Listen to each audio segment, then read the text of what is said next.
Así que algo se ha aprovechado. Ya, qué bueno. Sí, Sí, porque pues, que salgan productivas, eso es lo más importante en las reuniones, sí, porque si no, sí, después son agotadores cuando no se llega a nada. a nada, claro. Sí, sí, no, ahí es más o menos nomás. Yo la mañana tuve una, pero de un artículo. Ya esas también son productivas.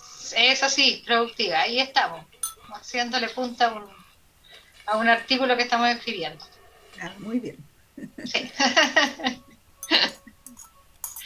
Algo siquiera, aprovechando los datos, aprovechando de escribir, ya Claro. que no estoy tanto en el laboratorio, ahora estoy yendo, pero Eso quiere decir si estaba yendo al laboratorio. sí, los días miércoles en la mañana. Ah, ya, una mañana, ¿no? Sí, sí, los miércoles en la mañana estoy y llegó una chica, una colega al laboratorio, Ya. así que estoy trabajando con ella. Ah, Y a la espera del comité de ética para que me den ya el pase para empezar a tomar muestras.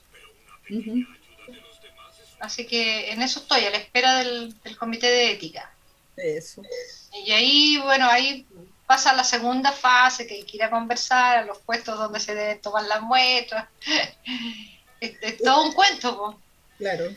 Hay que seguir. Pero bueno, hay que pasar por esas cosas nomás, así que no hay que tener paciencia, no hay que desesperarse. De todas maneras, con respecto a lo programado, estamos dentro del tiempo, porque era julio la fecha que pusimos como para empezar a tomar muestras. Ah, bien. Ya. Sí, sí, así que y ya tenemos algunos reactivos comprados, qué sé yo, etcétera. Así que estamos preparando el material para empezar a tomar las muestras. Ah, qué bueno. Así que en eso estamos. A ver esto, echando.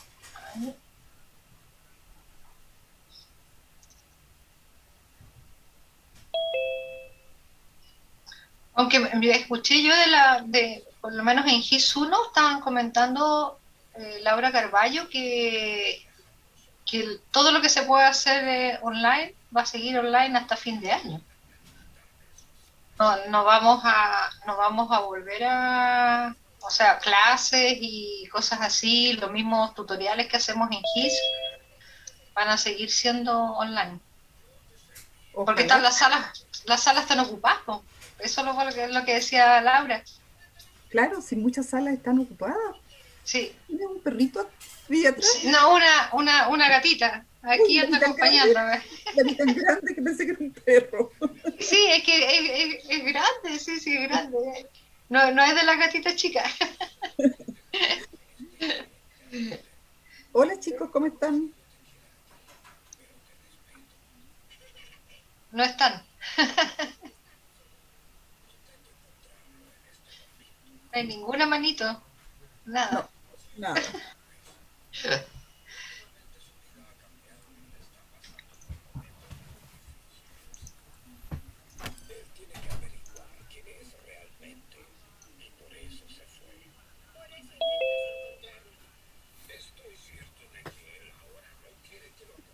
¿Cuántos son en total treinta estos y chicos? tres, 33, pero algo está pasando que están viniendo muy pocos a clase. Oye, sí, en realidad, porque Sí, son 9 nomás en este minuto. en este minuto sí. Descontándonos, Sí. descontándonos nosotros son 9 nomás, fíjate. Ay, no deja de ser, son 34. Oye, esto esta asignatura electiva no se ha planteado dentro no sé, de la malla, de ponerla un poco más adelante. No sé bien porque como están en plan de reestructuración de la carrera, no sé la verdad, no he hablado con Alejandro Ya. si está pensado, capaz que hasta la saquen. O sea, yo la encuentro buena, o sea, no voy por ese lado, pero me parece que debería estar en un nivel un poco superior. Sí, sí, después que hayan hecho microbiología y ojalá bioquímica. Exacto, exactamente, claro. Lo que pasa es Entonces, que una de las bioquímicas la transformaron en diagnóstico molecular. Entonces yo creo que por eso está, ya, ya, ya. sí, Sí, quizás esa bioquímica que transformaba en diagnóstico molecular habría que ver los programas y podría quedar esta como complementaria a la otra y sacar cosas que se están repitiendo, por ejemplo. claro, por ejemplo, yo acá no tiene el laboratorio y en la otra tiene el laboratorio. Tienen el laboratorio. Eso es como súper importante, claro. Sí, Sí, sí, sí. De ahí que yo no le hago de pronto mucho hincapié en la parte de laboratorio porque ya, o sea, aparte que les faltan todavía conocimientos a los chicos, después lo van a ver otra vez. Entonces, sí, claro, mejor recalcar otras cosas, qué sé yo, sí. más generales. Ujú. Sí, sí, me acuerdo que esa es una asignatura que hace Nicolás. Nicolás, sí, Mm. sí. Sí, Vamos sí, a... creo. Hay una chica, Catalina se está conectando, tengo yo acá. Ah, ya.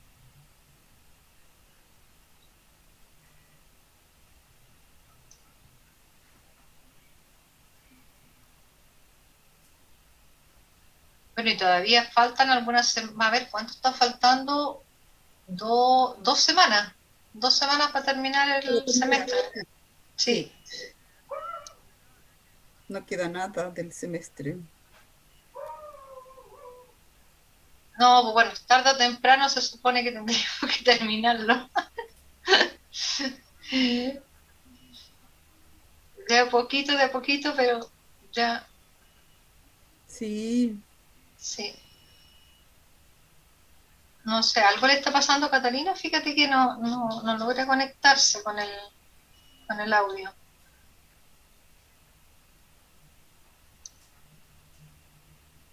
Hay a veces un poquito de demora. sí, que algunos tienen mala conexión también. Sin duda, pues. Sí, ese yo creo que es uno de los factores principales, Sí, la el de parte de la ambos, conexión, sí. sí.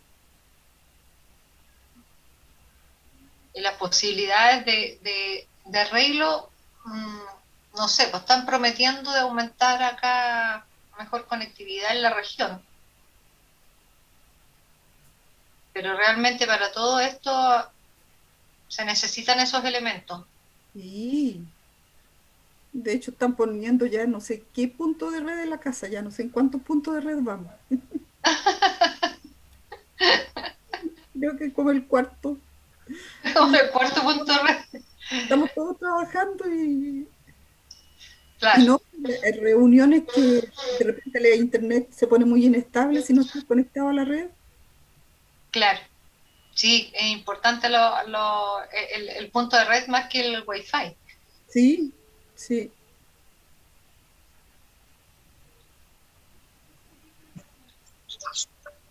Es que si bien estas ondas atraviesan todo, hay algunas, por ejemplo, las murallas que son de cemento, eso se baja bastante, ¿eh? sí. En- De en- hecho, entre los puntos de red y los módems, porque me tuvieron que poner un módem en el dormitorio, porque de repente, como no tenemos tantos escritorios, tengo que hacer cosas en dormitorio y no tenía conexión. claro. Así que tuve que poner otro módem allá, un módem abajo, donde trabaja Ricardo. Ahora la Paula Uf. está en reunión en su dormitorio.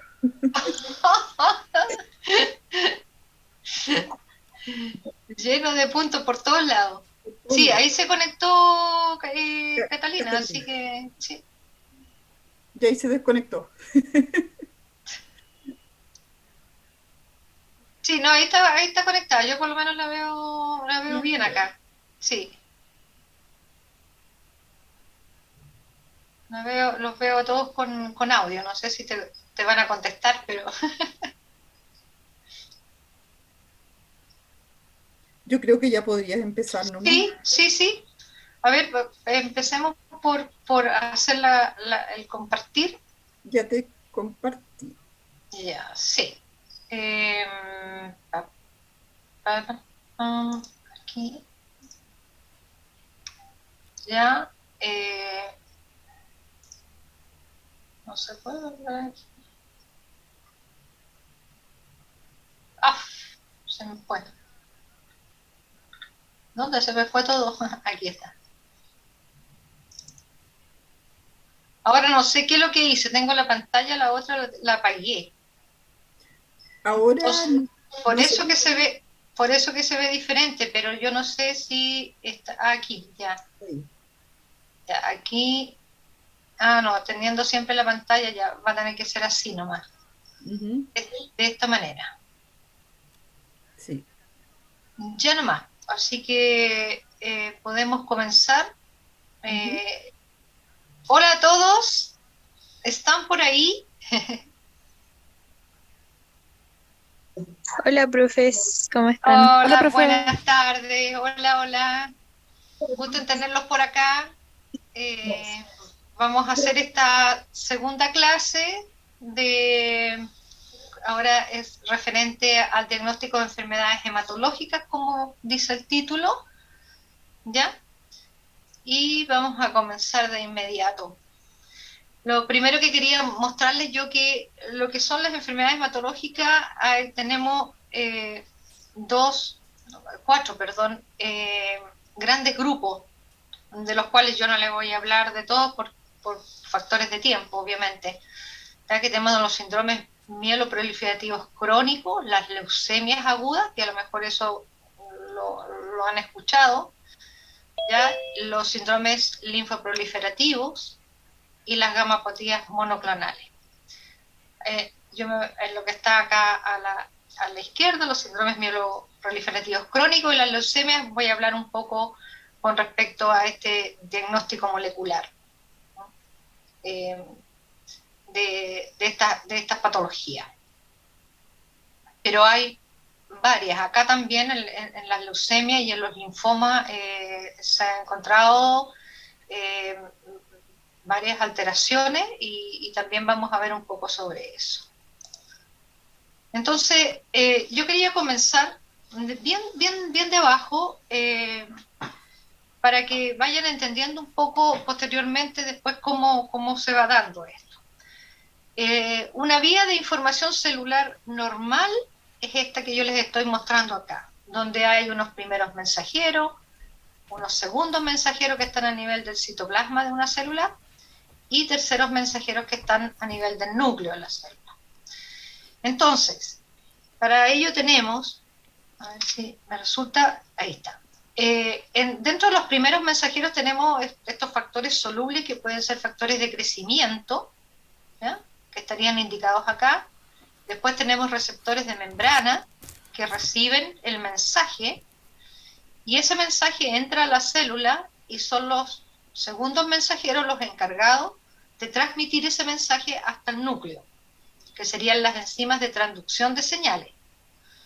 Luego, en el núcleo, reciben este mensaje los factores de transcripción, que serían conocidas aquí también como proteínas nucleares de transcripción, hasta que finalmente se produce un RNA mensajero para producir las proteínas que son necesarias.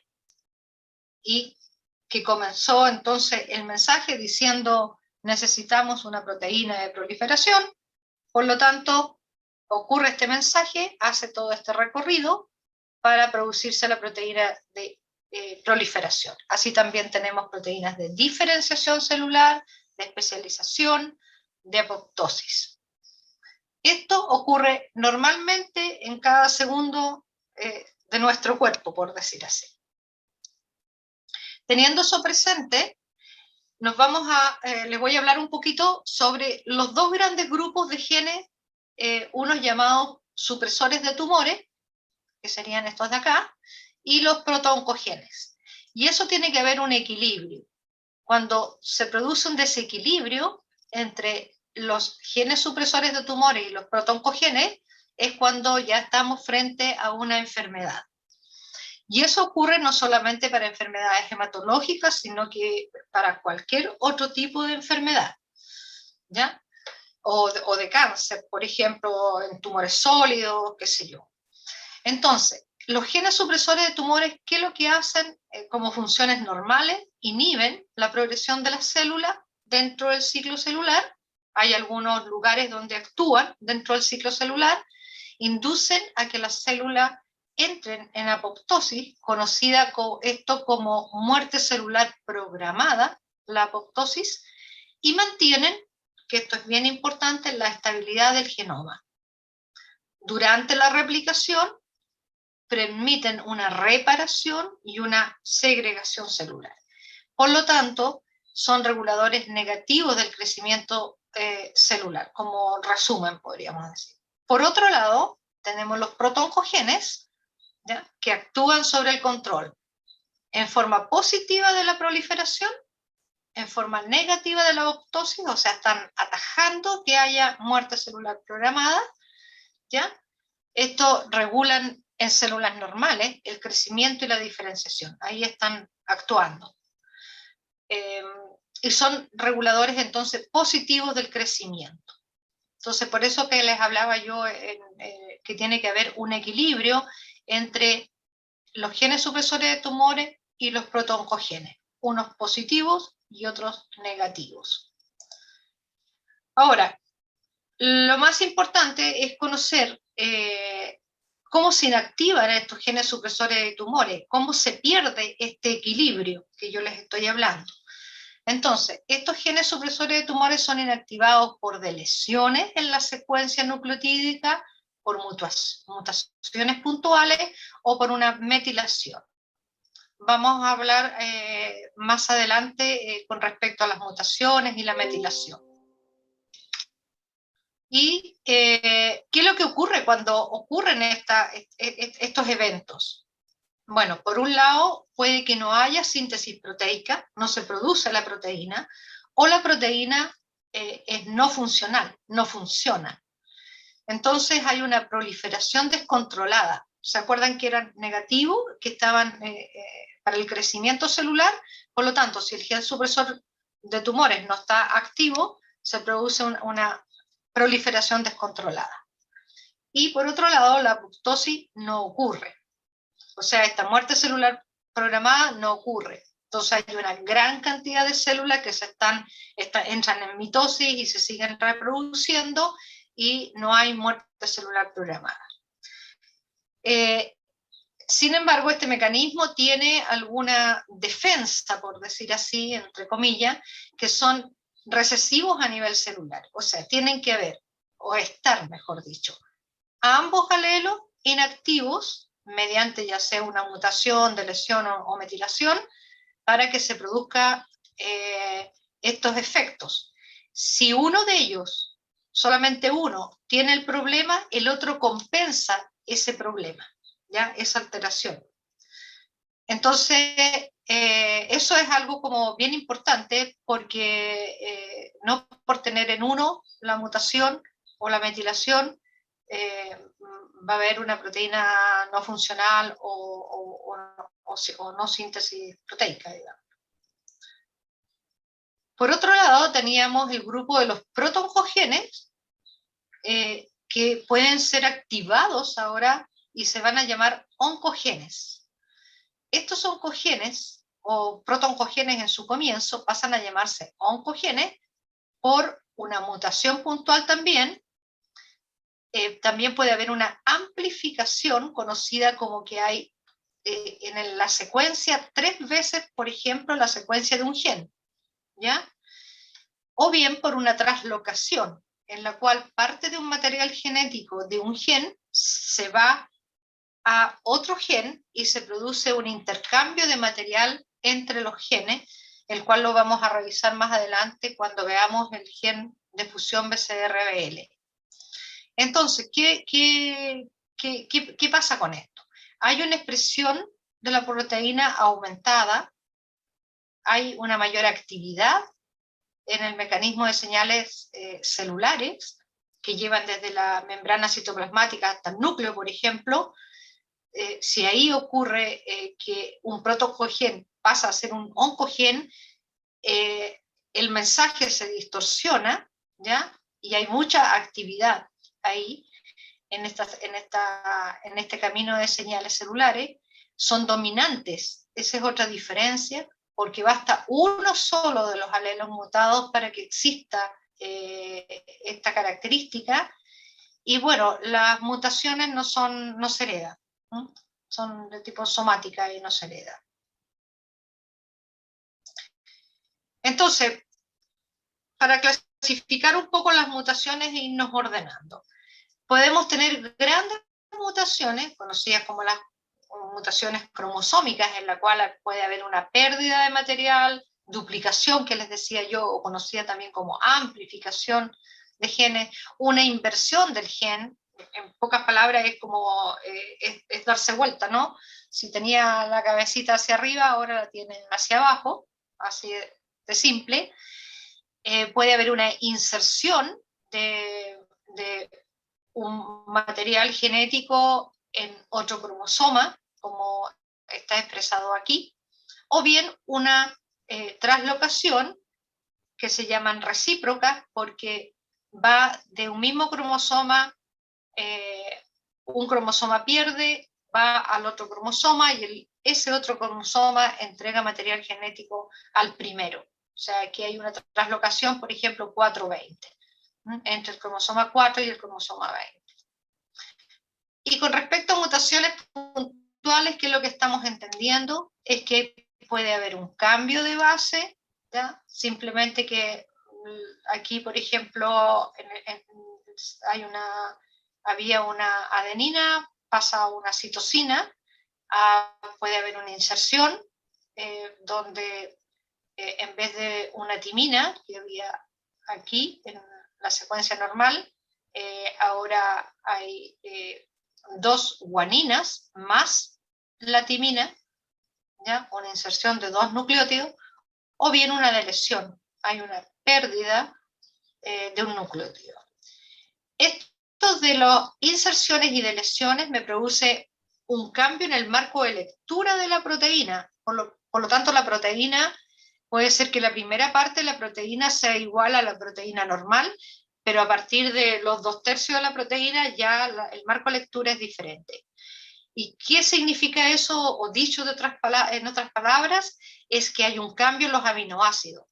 Porque aquí estamos leyendo que, por ejemplo, CAT produce un aminoácido, pero acá es el mismo aminoácido, en el normal. El aminoácido es otro, CAG, GTC, cambio en el marco de lectura. Lo mismo en la deleción. Y eso hace que hayan proteínas disfuncionales. Bueno, con respecto a los genes de fusión en leucemia, que son, diríamos, los eventos más frecuentes vistos en las leucemias y en los linfomas, en estas hemopatías, ¿no? Yo le indiqué aquí la traslocación. Esto está indicando el cromosoma 9, cromosoma 22, la T significa traslocación, y estos otros números están indicando en qué parte del brazo es, si es el brazo corto o el brazo largo. Por ejemplo, aquí está la traslocación, ocurre en otra parte. Entonces, aparentemente en clínica tenemos aquí, por ejemplo, 2 leucemias mieloides crónicas, que mirado desde la clínica es una leucemia mieloide crónica, pero si se va a la parte molecular, los genes de fusión cambian. Es un BCR-ABL, por un lado en la primera, que es conocida como la clásica, pero también está el BCR-JAK con el gen JAK2, que ya cambia un poco la respuesta, por ejemplo, al tratamiento que se da en la leucemia. Y aquí tenemos otro ejemplo donde tenemos una leucemia también y el gen. Entonces, esta leucemia es BCR-ABL negativa, la tradicional, digamos, es BCR con este otro gen, ¿ya? Que es un factor de crecimiento. Y en caso de las LLA, que serían las leucemias linfoblásticas agudas, o la promielocítica, o la mieloide aguda, yo les indiqué aquí los genes de fusión. Estos serían como los nombres de los genes de fusión, y se ha visto, por algunas investigaciones, que algunos podrían tener un buen pronóstico, si tuvieran esa translocación. O, por otro lado, un mal pronóstico, el cual estaría indicado acá. En el caso de los linfomas, también tenemos translocaciones. Aquí están los genes, tal cual les explicaba arriba, la leucemia, de qué se trata y cuáles son los genes involucrados. Entonces, tenemos que comprender que cuando se producen estas translocaciones, van a producir o terminar en provocar, en manifestarse una leucemia. Ahora, por otro lado, tenemos efectos de las mutaciones en la secuencia. En la secuencia, aquí tenemos la secuencia de un gen, ¿ya? De un supuesto gen, en el cual tenemos una parte que es la parte del promotor, y otra parte que es la región codificadora, que es la que codifica las proteínas. Entonces podemos tener alteraciones en esta región o en la región del promotor. Por ejemplo, aquí tenemos en la región del promotor la síntesis proteica aumentada en el caso del oncogen ABL, ¿ya? Porque el promotor no es el promotor del ABL, del gen ABL, sino que se cambió, se traslocó y el promotor pasó a ser del gen BCR. Entonces el promotor es otro y la región codificadora sigue siendo ABL. O bien, en el caso, por ejemplo, de la beta-talasemia, donde hay también una alteración a nivel del promotor en la beta-globina, en el gen de la beta-globina, y hay una producción disminuida. Y por otro lado, tenemos acá en la región estructural o codificadora, pueden haber cambios de aminoácidos que afectan, como les decía, la estructura y la función proteica, o bien una proteína también truncada que se conoce. Cuando la secuencia es leída, de pronto aparece un triplete conocido como un triplete stop, ¿ya? Un punto stop, en el cual deja de leer la RNasa esa secuencia y supongamos, puede haber leído el 50% de la secuencia y se detuvo. Le apareció un gen stop y se detuvo. Aquí estos son genes stop, el TAG, ATC, pero en forma normal, final de la región codificadora. Pero si estos genes, por motivo de una mutación puntual, aparecen, estos tripletes aparecen en la mitad de la región, vamos a tener una proteína truncada. Aquí les puse un ejemplo de una anemia, que ustedes, ya que están pasando anemia, posiblemente a lo mejor les van a nombrar esta anemia, que es donde está la hemoglobina S, y se produce una mutación puntual en la beta-globina. En el gen de la beta-globina está identificado ahora el codón 6, hay un cambio de glutámico por valina, ¿ya? Que produce la hemoglobina S. Aquí expresado de otra manera, donde está la proteína normal, la proteína mutada, donde tenemos aquí la mutación, ¿ya? Cambio del triplete. Y en clínica vamos a ver, o en el microscopio, cuando vean ustedes un hemograma y se encuentren con unos glóbulos rojos que son así como unos platanitos, ¿ya? Están enfrente de una anemia por hemoglobina S, una sickle cell anemia. La combinación se puede hacer entre padres que tienen el rasgo, pero no lo expresan, no tienen la anemia, sino que en sus hijos aparece cuando es homocigoto, ¿ya? Aquí aparece. Estos otros dos hijos tienen solamente el rasgo y pueden tener uno que es normal. Esas serían las probabilidades frente a la herencia de esta anemia. Bueno, con respecto a la leucemia mieloide crónica, la leucemia mieloide crónica se remonta su aparición, digamos, en medicina en los años 60, cuando se vio mediante una citogenética, cuando estaban haciendo análisis de los cromosomas, se vio que había el cromosoma 9 y el cromosoma 22 eran diferentes. Había un intercambio de material entre el cromosoma 9 y el cromosoma 22. Entonces, durante mucho tiempo, esto se denominó cromosoma Filadelfia. Ese es el nombre antiguo con el cual se conoce, porque justamente fue en un laboratorio en Filadelfia. Pasaron prácticamente 13 años cuando mediante citogenética ya se empezó a conocer mejor esto, la translocación recíproca, pero lo más importante ya empezó posteriormente a denominarse gen de fusión BCR-ABL ya por biología molecular. Entonces ya está mucho más caracterizado y ha ido cambiando de nombre.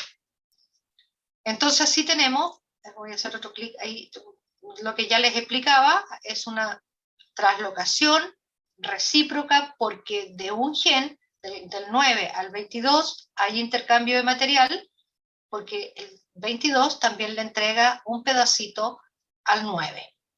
¿Ya? Entonces tenemos un gen ABL que es una proteína normal, que tiene actividad tirosinquinasa, participa en la proliferación celular, participa también en la respuesta al estrés genotóxico. Ese es un gen normal, pero cuando ocurre la translocación, se produce que el PCR, como ya les comenté, se transforma en el promotor del gen ABL y hay un aumento de la actividad tirosinquinasa y esto favorece la proliferación neoplásica. Característica es que muchas mitosis, mucha multiplicación celular y no hay muerte celular. La apoptosis está disminuida o totalmente anulada. Y eso en el fondo lo que se observa en una leucemia amiloide crónica prácticamente en sus 3 series. La detección por el laboratorio se puede hacer por una PCR cualitativa, en la cual aquí podemos ver después de haber hecho la PCR y corrido los productos PCR en un gel, estas bandas me estarían indicando la altura de las bandas,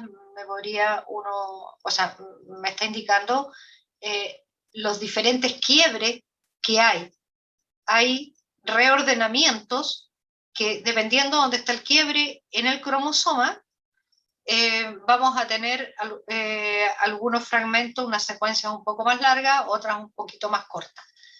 Y eso se puede identificar por genes, por PCR y por geles de agarosa, los diferentes tamaños de los reordenamientos. De las 2 proteínas conocidas y que se analizan en la leucemia amiloide crónica, que son las proteínas importantes, digamos, la P190 y la P210.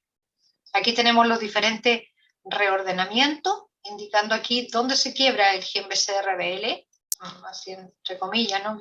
Se quiebra, indicado en la franja roja, y según eso vamos a tener entonces diferentes tamaños, finalmente, de secuencia y de proteínas.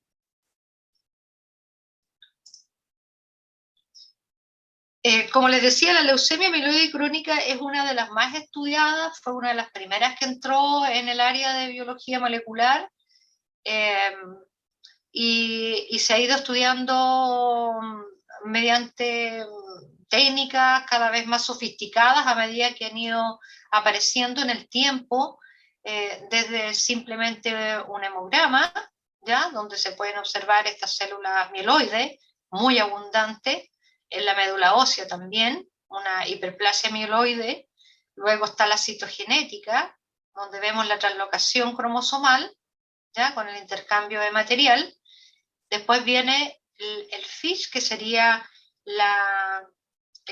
con fluorescencia, la inmunohistoquímica con fluorescencia, en el cual mediante sondas que emiten un color especial, podemos ver si los genes están separados, ¿ya? O están juntos. en el núcleo. Entonces también ahí se puede observar. Aquí está indicando que cuando está en amarillo es el gen de fusión, y cuando está rojo es simplemente el gen BCR, cuando está en verde el gen ABR. Y en PCR, como ya lo habíamos visto, con diferentes bandas. Podemos ver si está la presencia de la banda o no, vamos a decir si es positiva o negativa. ¿Cómo vamos? ¿Todo claro? ¿Preguntas? Todo claro, profe. Ya, perfecto. Ya saben que me pueden interrumpir, ¿ya? No hay problema. Entonces, ¿qué es lo que se recomienda cada vez más? Esto ya está sacado, ya llegamos al año 2015. Vamos viendo que si uno hace solamente un hemograma y nos aparece como negativo, no tenemos estas células mieloides inmaduras, uno puede decir que la persona podría haber entrado en remisión. Sin embargo, como se fijan ustedes acá, todo esto amarillo no se logra detectar en el hemograma. Entonces el hemograma, la verdad que tiene una baja sensibilidad. Aquí está expresado el logaritmo, no voy a entrar en detalle, solamente fíjense en colores que el hemograma está siendo poco sensible. Si nos pasamos a la citogenética, ya la citogenética es un poco más sensible y estamos abarcando un poco más, ¿ya? Estamos detectando un poco más, pero todavía nos queda una carga, como habla acá, de carga de enfermedad, ¿ya? El disease burden, que todavía no lo estamos detectando. Entonces, también hay que tener cuidado porque hay que pensar que en el laboratorio, si nosotros tenemos solamente un hemograma, si tenemos solamente citogenética, ¿cuándo vamos a decir que este paciente entró en una remisión? Vemos que aquí todavía no, o sea, nos estaría faltando. Sin embargo, ya cuando se aplica una PCR, y sobre todo una PCR en tiempo real, como ya les he explicado un poco en la clase pasada, ¿no es cierto?, con estas curvas, vamos viendo que son mucho más sensibles. Baja varios logaritmos, y aquí ya quedaría una célula en 10 elevado a 6 serían 1 millón, ¿no? Entonces, una célula en 1 millón estaría dando vuelta, podría estar dando vuelta por ahí. Todavía quedaría eso. Pero es mucho menos. Entonces, si ustedes les toque a lo mejor a futuro montar estos PC, o sea, estos laboratorios y sobre todo de biología molecular, obviamente que esta es una técnica que sí o sí van a tener que implementarla porque es una técnica en este momento de primera necesidad para el tratamiento de pacientes con leucemia mieloide crónica. Para saber cuál es su carga, como les decía yo, de enfermedad. Los tratamientos, yo no voy a entrar en detalle, solamente les quiero mostrar acá que se han ido modificando a través del tiempo a medida que han ido apareciendo otras mutaciones que se han identificado, que van modificando el lugar que bloquea el tratamiento, la droga. La droga es, imagínense ustedes, miren, voy a hacerlo con la mano para...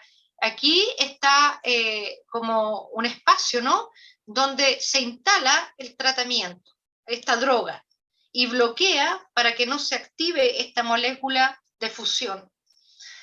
Pero si hay una mutación en la secuencia, ¿ya?, de esta área, hace que esa droga ya no sirva. Entonces, por eso que ustedes ven acá que hay mucha droga a medida que hay otras mutaciones. Según esta mutación, dice que el tratamiento de opción sería con esta droga. Una de las primeras drogas fue el imatinib, ¿ya?, pero no sirve para todas las leucemias mieloides crónicas. Dicho otras palabras, para no todos los pacientes, porque ya estamos casi con una medicina personalizada porque estamos a nivel molecular. Entonces, cada paciente tiene su perfil molecular. Según eso, hay que utilizar otra droga. Y lamentablemente, como pueden ver acá, se han descubierto muchas mutaciones en diferentes partes de esta secuencia de la BL a la cual van dirigidas las drogas. Por diferentes técnicas, por diferentes métodos, que aquí hablan de la sensibilidad, cuál es mejor, si con secuencia, clonación, obviamente que la parte de PCR es la que está dando mejores resultados y es más sensible. Pero eso hace que los tratamientos tienen que ser controlados y tienen que ser controlados con las técnicas adecuadas. Ese es un poco mi mensaje. Como tecnólogos médicos en el laboratorio tenemos que ofrecer la técnica más sensible para detectar este gen de fusión y ver si realmente está subiendo, que se expresa el logaritmo, ¿ya? Está subiendo la carga de enfermedad en ese paciente o está bajando. Porque si está subiendo quiere decir que se está convirtiendo en un refractario para ese tratamiento, para esa droga, mejor dicho. ¿Ya?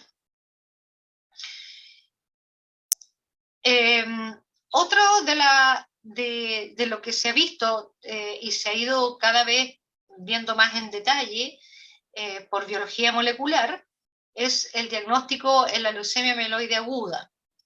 Entonces comenzamos lo mismo que en la leucemia mieloide crónica, con un hemograma, que se puedan ver blastos, ustedes ya lo van a ver cuando pasen en morfología, en hematología, les van a mostrar blastos de las leucemias y los van a poder ver.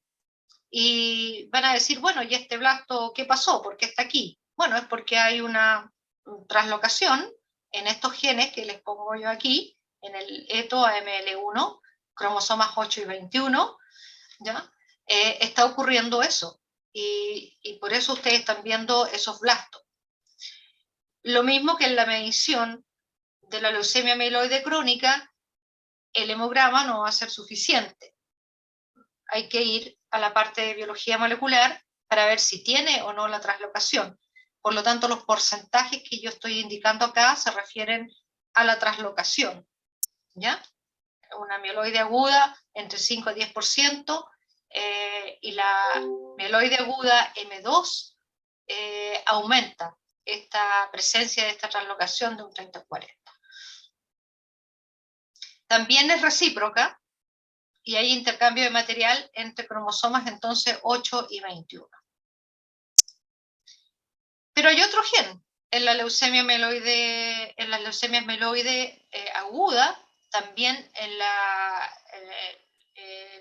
linfoblástica, ¿ya? En la leucemia linfocítica aguda o linfoblástica, el porcentaje es menor, pero también existen, y tenemos los síndromes mielodisplásicos en los cuales también existe esta mutación. Esta mutación, o mejor dicho, este gen en forma normal participa, o el rol que tiene es la supervivencia y proliferación, es un receptor de tirosina quinasa transmembrana, se lo voy a presentar aquí, ¿ya? Este sería su figura, muy delgada. Transmembrana porque hay un segmento que está fuera de la membrana citoplasmática y otro que está dentro de la membrana citoplasmática, ¿ya? A eso se refiere. Está presente en las células, en las stem cells, en el timo, en nódulos linfáticos. Potencia la proliferación, bloquea la respuesta apoptótica, ¿ya? Y la mutación está asociada a mal pronóstico. Entonces hay unas mutaciones que están en esta parte, ¿ya?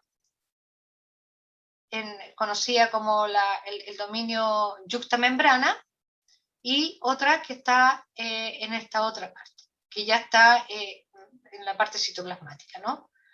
Que es el dominio de la dominio quinasa. El ITD significa duplicación interna en tándem. Se lo puse aquí para que sepan qué significaba IDT. En el laboratorio podemos identificar estas mutaciones, esta duplicación de la primera mutación, ¿no es cierto?, de la ITD, en la cual, mediante también una PCR, usando PCR, vamos a obtener que las bandas que vamos a observar en las muestras de los pacientes van a haber dos bandas. Una que va a ser la del gen sin mutación, la más pequeña, que está aquí abajo, indicada como wild type, y en la otra donde están las mutaciones de este gen FLT3.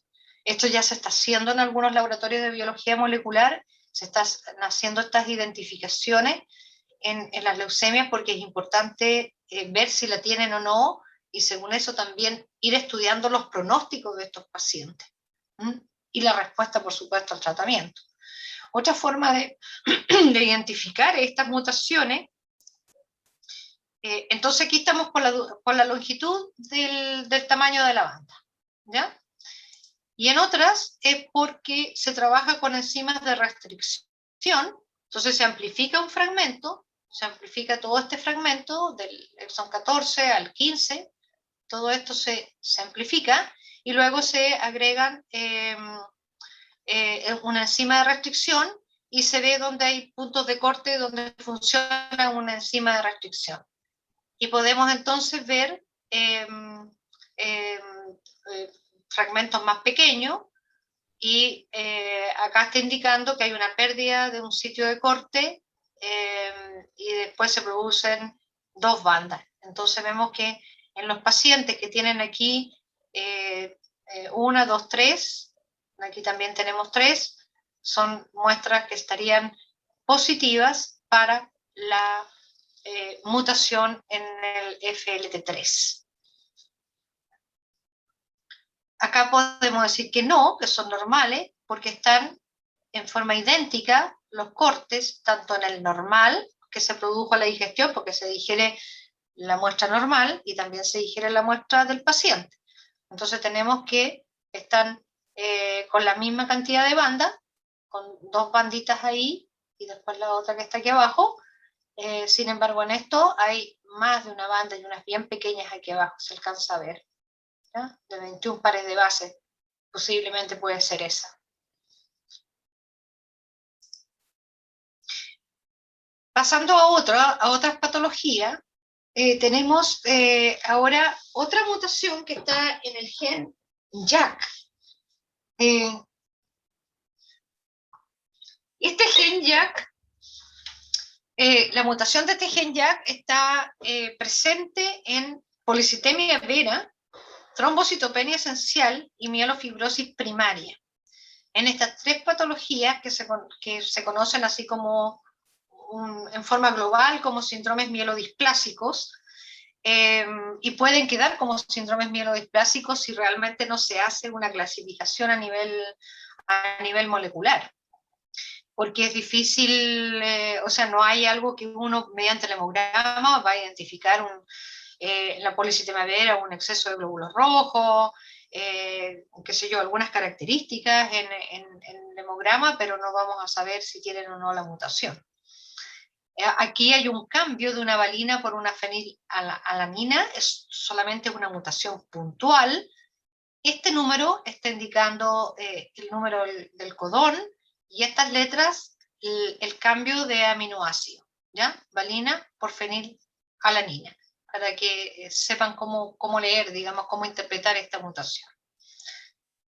Entonces, ¿qué es lo que pasa cuando se tiene esta mutación? Normalmente, bueno, otra cosa que quería indicarle, estamos a nivel de los segundos mensajeros, por eso le puse una flechita aquí, estamos a nivel de los segundos mensajeros, esto está ocurriendo aquí.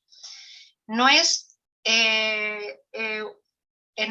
como era el FLT3. Vemos que en este primer caso, aquí tenemos el JAK, el gen JAK, a este nivel, y cuando es normal, todo esto normal, cuando no hay eritropoyetina, que sería un primer mensajero, ¿no es cierto?, un factor de crecimiento, no hay, por lo tanto, no hay señal, cuando todo está normal. acá cuando está presente la eritropoyetina, sí hay activación de diferentes, al menos de 3 vías de señalización, están activadas estas 3 vías de señalización. Pero cuando está mutado, cuando existe la mutación, ocurre que no está la eritropoyetina presente. Si ustedes se fijan aquí arriba, no está.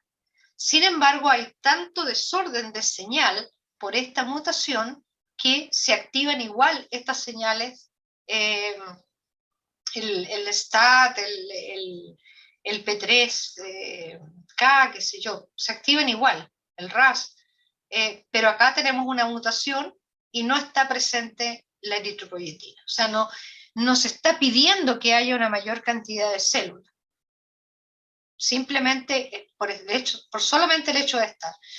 Entonces, en resumen, digamos que esta mutación aumentaría la sensibilidad de las células hematopoyéticas donde funciona por factores de crecimiento, la eritropoyetina y la trombopoyetina. ¿Ya? Entonces como que habría una mayor sensibilidad. Ah, no, me parece que está, dice, ¿ya? Y no está. Y se activan entonces estas señales, vías de señalización, mejor dicho. ¿Ya?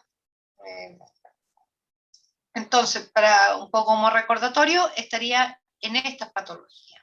Y lo podemos identificar y sería muy bueno que los laboratorios de biología molecular también tuvieran la detección de esta mutación en sus laboratorios, cuando hay que decidir cuáles van a ser los posibles PCR, detección de mutaciones que vamos a hacer en hematología, debería incorporarse. De hecho, hay algunos laboratorios que ya la tienen incorporada, como el laboratorio de referencia del Hospital El Salvador en Santiago, que para hematología es un laboratorio de referencia. Ahí, aquí les muestro un esquema de una PCR, de un formato de PCR que trabaja con 4 primers que nos permiten, el uso de estas 4 parejas de primers, nos permiten identificar en un gel diferentes fragmentos si se encuentra el fragmento, el wild, el tradicional, ¿no? El normal, o bien el mutado. Entonces aquí abajo ustedes pueden ver que el fragmento normal es de 222 pares de base, y el mutado es de 279 pares de base. Entonces, si nosotros lo vemos en un gel, y vemos que tenemos estas 2 bandas, vamos a decir, bueno, aquí hay un alelo mutado presente en esta muestra de este paciente.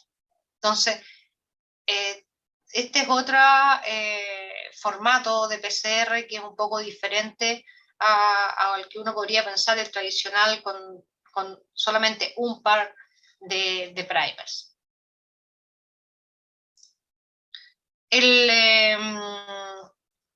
Aquí tenemos otro tipo de PCR que se llama alelo específica, también detecta el alelo mutado y no mutado, usa otro juego de primer, pero también vemos acá, usa menos primer, si se fijan, ¿ya?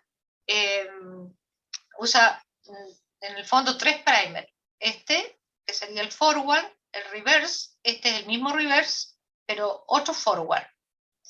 Y eso permite que este primer forward capta el lugar justo donde está la mutación, ¿ya? Y se produce un fragmento entonces un poco más pequeño. Esto lo hicimos en la UFRO con alumnos de tecnología médica, hicimos este trabajo usando esta PCR alelo específica, y aquí pueden ver ustedes donde está una muestra que no está mutada, ¿no? No está el fragmento de 203 pares de base, pero en estos otros sí está el fragmento de 203 pares de base. Y como les decía, es como súper importante que en los laboratorios de biología molecular se incorporen esta detección de mutaciones en estos síndromes mieloproliferativos para poder ir discriminando para dónde estamos.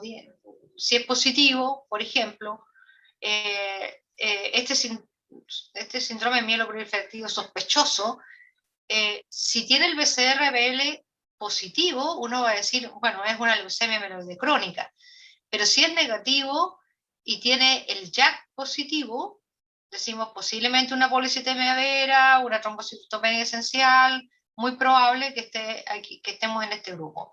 Si es negativo, no podemos descartar la trombocitopenia esencial y la mielofibrosis, dice que aún son posibles, porque si analizamos el exon 10 en este otro gen, en el MPL, podemos ver que también podríamos volver a descartar totalmente la trombocitopenia esencial o bien ratificarla si está positiva. ¿Ya? Entonces, esta es un poco la forma de ir haciendo diagnóstico en lo que son las hematopatías en general, porque hay muchas traslocaciones y muchas mutaciones en diferentes genes. No estamos enfrentados a una sola. En el caso de la anemia, por ejemplo, la sickle cell que yo les puse, tenemos una sola mutación. ¿Ya? Es hemoglobina A o hemoglobina S, una sola mutación. Es muy fácil, detectamos esa y estamos al otro lado, digamos. Y también es fácil identificar que es una sickle cell por el hemograma, porque tenemos los glóbulos rojos como platanitos, chiquititos. Pero frente a esto, leucemia o síndromes mieloproliferativos es mucho más complejo. Entonces hay que tener estas cartas así como algoritmo, digamos, si nos vamos para un lado, si nos vamos para otro, si sale negativo, a ver qué más le hacemos, y empezamos a analizarlo más hasta que realmente se llega a un diagnóstico. Si esto no se cuenta, si el laboratorio no se cuenta, la persona queda con un diagnóstico de síndrome mieloproliferativo y con una clínica que podría inclinarse a lo mejor a una trombocitopenia esencial o una policitemia vera porque vemos un aumento en los glóbulos rojos. Así de simple, pero sin diagnóstico molecular. Bien, vamos a seguir avanzando en otro tema que no les puedo dejar de mencionar. Tengo que mencionárselo porque va muy de la mano, que es la epigenética. La epigenética es una ciencia que estudia los cambios heredables del DNA, como dice aquí, pero no hay cambios en la secuencia. Aquí ya no hablamos de mutaciones, como hemos estado hablando en la genética. Pero esto cambia la expresión génica. ¿Ya? Están involucrados, como dice, cambios en la secuencia que no regula, que regula, perdón, la expresión génica. Estos patrones es importante de tomar en cuenta porque se heredan, ¿ya? Vienen determinados son heredables por los padres. Así tenemos que el ambioma, que es conocido como todos los elementos no genéticos, cambiantes, que nos rodean, el ambiente, de ahí viene un poco la palabra de ambioma, ¿ya? Junto con el genoma, con el proteoma, conforman lo que somos nosotros en general, como dice la construcción del ser humano, ¿ah? O puede determinar la aparición de enfermedad. Es diferente a lo mejor a vivir en el campo o a vivir en la ciudad, que nuestro entorno nos está afectando, y de eso les voy a hablar un poco ahora. Entonces sí, nos cambia, el ambioma nos cambia, cambios en el entorno, señales ambientales que hay, por ejemplo, en las ciudades ahora estamos muy contaminados con todas las señales de celulares, con las antenas, eso nos están afectando, todo ese ambiente que nos está rodeando no son inocuos, nos están modificando el patrón de metilación de nuestro ADN. Y eso hace que hayan cambios en los procesos bioquímicos, sin duda. ¿Ya? Y cada día se está estudiando más esto. Ahora, ¿dónde se metila el DNA? Hay unos conocidos que son los dinucleótidos CpG, el P por fosfato, citosina guanina, ¿ya? Se incorpora un grupo metilo al carbono 5 de la citosina, siempre y cuando esté emparejada con la guanina, tenga una guanina al lado, ¿ya? Si la citosina tiene una timina, no se va a metilar, tiene que estar la guanina al lado por esta enzima que es la DNA metilasa. También existen dentro del genoma grandes regiones que son más ricas en estos dinucleótidos CpG, ¿ya? Que se llamaban los islotes CpG. Y eso también influye en la expresión génica, porque si tenemos metilación en la parte del promotor, que es donde se inicia la lectura de la región codificadora, ¿ya? Si está metilado no va a haber, los factores de transcripción no se van a poder pegar ahí y no se va a iniciar la lectura, ¿ya? Tienen que estar no metilados, esta región, la región del promotor. Aquí tenemos el carbono, o sea, el grupo metilo, que les decía en el carbono 5, ¿ya? Bueno, aquí están las claves. Entonces pasamos de una citosina a una 5-metilcitosina. 5 por el carbono, metil por el grupo metilo. Y así se han visto, este es un estudio ya antiguo, uno de los primeros que apareció, es solamente se los pongo como referencia en el sentido que desde ya del año 2000 en adelante, ya se está estudiando mucho esto de la hipometilación, hipermetilación, qué sé yo. Y así vemos que, por un lado, podemos tener en una célula normal esta distribución y en una célula con cáncer, leucémica, podemos tener grandes áreas que están hipometiladas. Y los llamados islotes CpG, donde se encuentran áreas que están hipermetiladas. Entonces, ¿qué se asocia a la hipermetilación? Se asocia a silenciamiento génico, podrían ser, como dice este mismo artículo, potenciales marcadores, y que de hecho ya actualmente se están usando, y también podrían ser potenciales target terapéuticas. ¿Qué es lo que pasa en las hipometilaciones? Y eso tiene mucha relación con las translocaciones, que producen inestabilidad genómica en esos puntos, y ahí hay rompimiento de la secuencia, ¿ya? Del ADN, hay rompimiento. Entonces, una translocación BCR-ABL o que el BCR se fraccione por aquí, se fraccione por allá, lo más probable es que en esas áreas están hipometiladas, por eso se pueden fraccionar. Y eso es lo que produce entonces una potencial, como dice, activación de oncogenes, que lo vemos en el BCR-ABL. Así tenemos que normalmente esto es lo que ocurre, estarían estas regiones repetitivas del DNA hipermetiladas para que no haya fraccionamiento, los promotores estarían no metilados, ¿ya? Pero ¿qué pasa cuando se hipermetila esto o se hipometila? Las secciones estas repetidas del DNA ocurre inestabilidad, por un lado represión transcripcional, pérdida de expresión de genes supresores de tumores, y aparece el cáncer. Por una técnica de laboratorio, en base a una PCR, que se llama PCR para metilación específica, en la cual se produce una modificación con bisulfito de sodio, se produce una desaminación. Entonces, nosotros podemos tener secuencias diferentes y mediante primer diferentes, como ven ustedes acá, podemos detectar segmentos metilados y segmentos no metilados. Primer para no metilación, primer para metilación. ¿Qué pasa con la desaminación? Es que las citosinas metiladas pasan a uracilo. Estas U son de uracilo. Entonces, por supuesto, la secuencia cambia y este primer, entonces, que está aquí para metilación, no va a funcionar acá, en DNA no metilado. Yo hice un estudio con otros colaboradores, hicimos un estudio en leucemia amiloide aguda, en la cual pudimos detectar metilación en 4 genes que están aquí expresados, todos los genes relacionados con el P53, que son genes supresores de tumores, y estos también están relacionados con eso. Son activadores al P53, ¿ya? O regulan la apoptosis, alguna relación tienen.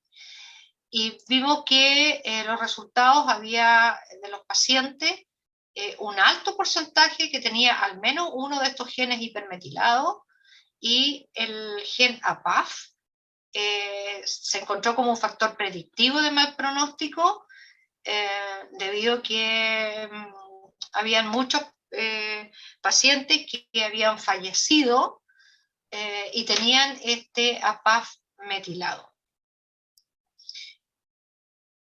Siguiendo con lo que es la epigenética y cómo puede modificarse la metilación del ADN, fíjense aquí, yo hice una relación con nuestra alimentación, la importancia que tiene la metilación, es súper importante.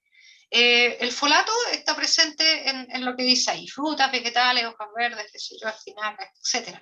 Esta es una coenzima que interviene en la síntesis del DNA. Fíjense, produce purina, timidina, es súper importante. Síntesis de la S-adenosylmetionina, que es esencial para la metilación de esta enzima. Hay otra enzima que tiene este nombre súper largo, la metiletilene tetrahidrofolato, ¿ya? Que es una flavina, regula la metilación y la concentración plasmática de la homocisteína. O sea, si se junta una disminución en el folato, está influyendo en todas estas áreas. Entonces, el folato está involucrado en el metabolismo de los aminoácidos, producción de eritrocitos, división celular, qué sé yo, etc. Entonces vemos aquí que principalmente uno lo conoce, lo más conocido es que dice, las embarazadas tienen que tener suplemento de ácido fólico para que no tengan anemia megaloblástica. Pero no solamente es eso la importancia también está en que si hay una deficiencia de folato va a haber un aumento en la homocisteína, porque no se va a poder convertir el folato en metionina, o sea, convertir la homocisteína en metionina. Luego hay una disminución en la concentración de la adenosilmetionina, que es la que dona este grupo metilo para que se metile el DNA, y se produce una hipometilación. Y ya sabemos que la hipometilación está directamente relacionada con la translocación, con la inestabilidad genómica, ¿ya? Y ocurren estas aberraciones cromosómicas. No solamente translocaciones, también vimos, ¿no es cierto?, inserciones, pérdidas de lesiones, en las grandes mutaciones cuando vimos al comienzo. Y eso hace que hay un cambio en la expresión génica también. Entonces, se ha visto en algunos estudios en ratas de laboratorio que algunas les han dado ácido fólico y otras no tienen ácido fólico. Estas ratitas que ustedes ven acá tienen el mismo genoma, pero diferente epigenoma, ¿ya? El mismo genoma. Son hermanas, hermanitas. Solamente que una fue alimentada, bien alimentada, con alimentos ricos en grupos metilos, ¿no es cierto? Ya sabemos cuáles son los alimentos ricos en folato, ¿ya? Y vemos que la que no fue alimentada tiene este pelaje que aparentemente está gordita, uno podría decir que esta otra es la que está enferma y esta es la que está sanita, pero es todo lo contrario, y lamentablemente ocurre que esta ratita, que tiene un bello pelaje amarillo, es muy susceptible a la obesidad, diabetes y cáncer. Entonces, está fuertemente influenciada la epigenética, aún teniendo el mismo genoma, la epigenética está llevando a ver que hay muchas enfermedades que están siendo influenciadas por la epigenética. Y dentro de eso, nuestro entorno, como les decía, repito, está siendo influenciado incluso a nivel de sentimientos, porque también se han hecho experimentos, volviendo atrás un poquito para dejarles lo de las ratitas, se han hecho experimentos con respecto a ratitas que las han puesto fuera de su madre, y de la misma camada, ¿no? Y unas que quedaron con la mamá y otras que las dejaron en otra jaula, con todas las condiciones, con alimentos, bien alimentadas, calentitas, con agüita, con espacio, qué sé yo, etcétera, etcétera. Les midieron ciertos genes para ver si estaban metilados, cuál era el perfil de las que se quedaron al lado de la ratita mamá y la que estaba lejos de la ratita de su mamá, estaba lejos de su mamá. Y vieron que eran diferentes el epigenoma.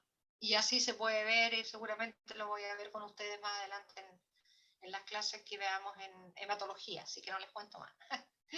Con esto, chicos, ya estoy terminando. Solamente aquí un resumen de las técnicas, ¿ya? Que ya se las he mencionado, la sensibilidad, hasta que llegamos a la ultra secuenciación, ¿no es cierto? Donde vemos las diferencias en los pares de base, el FISH, qué sé yo, PCR, etcétera. Y les agregué, que me olvidé, en esta clase les estoy poniendo las lecturas complementarias para que las tengan, para los que se quieran interesar, les puede servir incluso para más adelante, cuando estén ya en hematología. Y también les puse en las lecturas de la clase anterior, que se me olvidó incorporársela, aunque yo siempre pongo las referencias en la misma diapo, pero aquí hay algunos otros videos, otras cosas de los film array, por ejemplo, que estuvimos hablando, hay algunos videitos que les pueden servir, yo creo que les van a ser bien útiles, ahora sobre todo que estamos en virtualidad. Gracias, eso sería lo que yo quería contarles en esta segunda clase, y se abre el micrófono para las preguntas.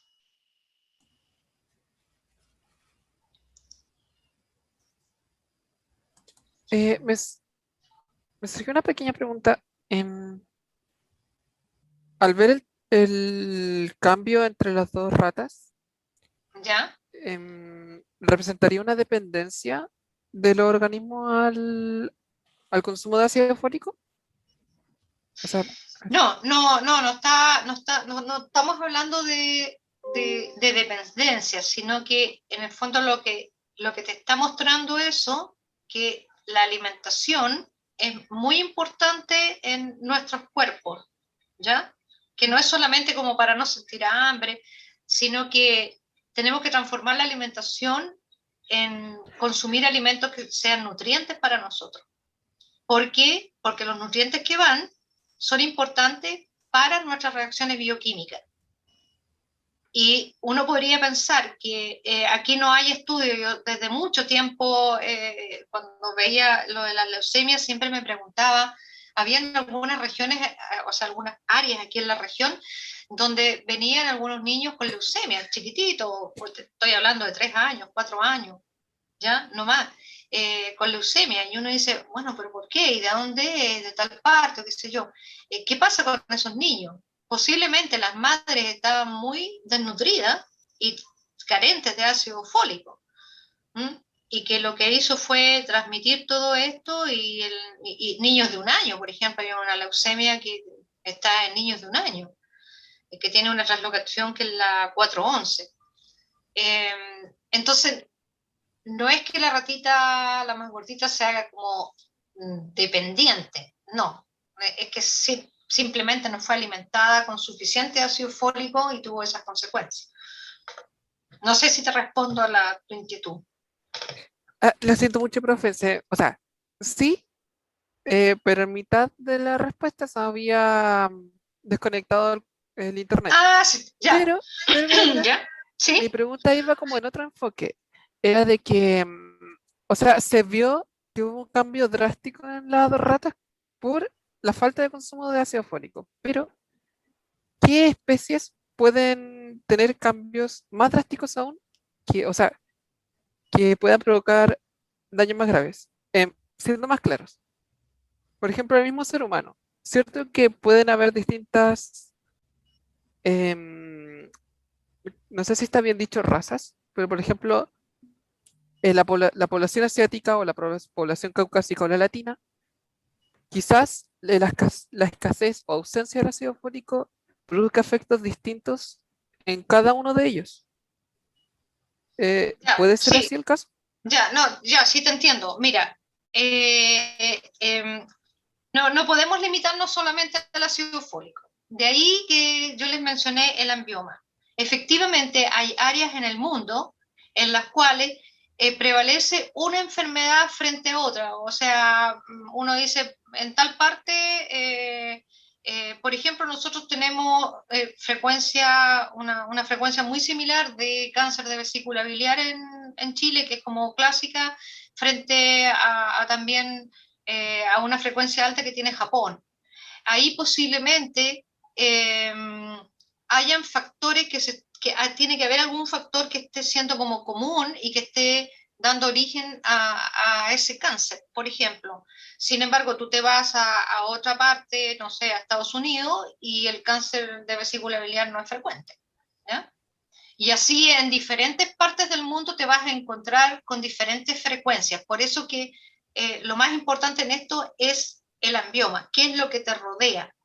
Y te rodea en general tu alimentación, la cantidad de sol que estés recibiendo, la cantidad de amor que estés recibiendo, si tienes más árboles, menos árboles, y los suelos también, porque las plantas hay que pensar que, por ejemplo, uno dice ya, sí, come más fruta, come más vegetales, pero también hay suelos que son pobres en algunos minerales, que para nosotros son importantes como seres humanos, ¿ya? Pero ese suelo es pobre en ese mineral. Hay que pensar que las plantas crecen y absorben los minerales del suelo y los tienen en las hojas. E incluso aún más, como anécdota te puedo contar que hay un proyecto, que no recuerdo en este minuto, pero en una parte del mundo europeo parece que es el proyecto, en lo cual hay unos minerales muy escasos, entre ellos, por ejemplo, el germanio, que es muy escaso. Y este proyecto se le ocurrió a esta persona, que es un agrónomo, siembra choclos y en las hojas de los choclos saca el germanio. Entonces hace grandes plantaciones, como que tuvieran que los choclos fueran los mineros. ¿Ya? Entonces ahí uno se puede dar cuenta que, bueno, esa hoja que estoy comiendo tiene diferentes minerales. Entonces, es más bien por ese lado. No lo podemos limitar solamente al ácido fólico, José. Vale. Muchas gracias, profe. No hay por qué. ¿Alguna otra de los que quedan? Yo por lo menos no, profe. ¿Ya? Bueno. ¿Está todo ok entonces? Estaríamos dando por terminada la clase. Les puse hartas lecturas complementarias, que no, yo creo que, bueno, eso va a depender de la profe Leti. Si hace que los lean todos, no sé cuántas horas extra aula tienen. Han tenido bastantes. Sí. Pero igual es bueno que lean algo. Sí, hay algo de ¿cómo se llama? Nutrioma también. Ese es un artículo bien interesante sobre el nutrioma, por ejemplo, para José que estaba preguntando sobre el ácido fólico, ¿ya? Pero bueno, podemos después en las otras clases de hematología, ya cuando tengan un poquito más y estén ya más con las leucemias, podemos profundizar un poco más. Sí. Gracias, Angélica, por tu cooperación. No hay por qué. Todo un agrado de poder transmitir algo de lo que uno sabe. Sí. Y gracias a los que se quedaron hasta el final y nos vemos la próxima semana, el próximo lunes. Chao, cuídense y que Chao, tengan profe. Chao, que estén gracias. todos bien. Chao.